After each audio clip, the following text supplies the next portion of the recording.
అవును, అక్కడికి కరెక్ట్గా స్టాఫ్ అంతా ఎలా వచ్చారా? అలా అడుగు. బంగారీనే అందరినీ తీసుకురమ్మని చెప్పింది. నువ్వు ఎలాగో గెలుస్తావు. నువ్వు గెలవటం మన ఆఫీసులో ఉండే వాళ్ళందరూ నేరుగా చూశారు. అంటే వాళ్ళకి నీ మీద గౌరవం మర్యాద పెరుగుతుంది కదా. అలా చెప్పి బంగారీనే రమ్మని చెప్పింది.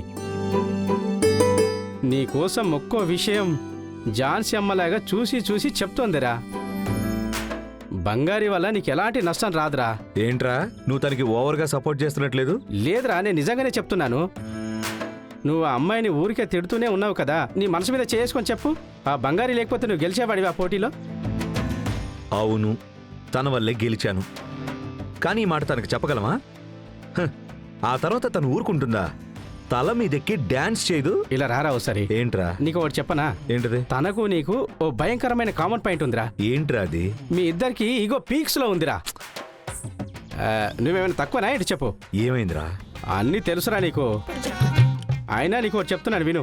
తప్పు అనుకున్నా పర్వాలేదురా. బంగారి చాలా మంచి అమ్మాయిరా.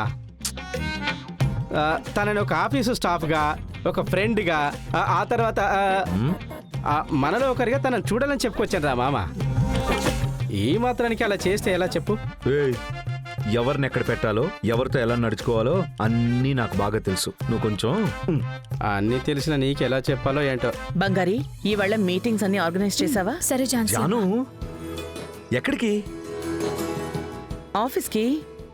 ఏంటి జాను, నిన్నింట్లో రెస్ట్ తీసుకోమని చెప్పాను కదా. చాలా రెస్ట్ తీసుకున్నాను. ఒకరోజు రెస్ట్ తీసుకున్నందుకు మీరు చేసింది సరిపోదా? ఏంటి జాను? నాకు మీ మీద ఇంకా నమ్మకం వచ్చే వరకు నేను ఆఫీస్కి వస్తాను. రండి వెళ్దాం. కమ్. అమ్మా, నమస్కారం అమ్మా. నమస్కారం అమ్మా. నమస్కారం అమ్మా. వీళ్ళెవర్రా? అందరు కొత్త వాళ్ళలా ఉన్నారే. నమస్కారం. రండి, రండి. నమస్తే నమస్తే బాబు. రండి కూర్చోండి.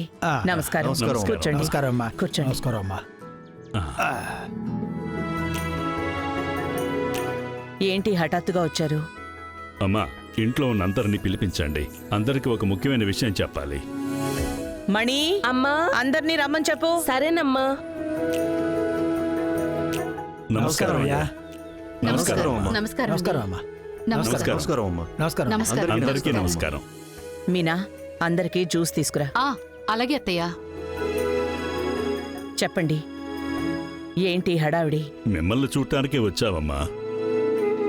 మన కులదైవం గుడిలో జాతర చేసి చాలా ఏళ్ళైపోతోందమ్మా. పూజారి కలలో స్వామి కనిపించి మీరు నేరుగా వచ్చి పూజ చేయాలని చెప్పారంట. అందుకే మీకు చెప్పి వెళదామని వచ్చామమ్మా.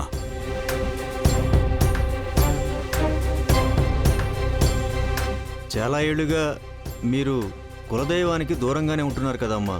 అది మీ కుటుంబానికి మంచిది కాదమ్మా.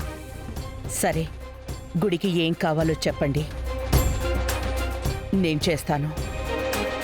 నేను మళ్ళీ ఆ ఊరికి రావడం నాకు అస్సలు ఇష్టం లేదు.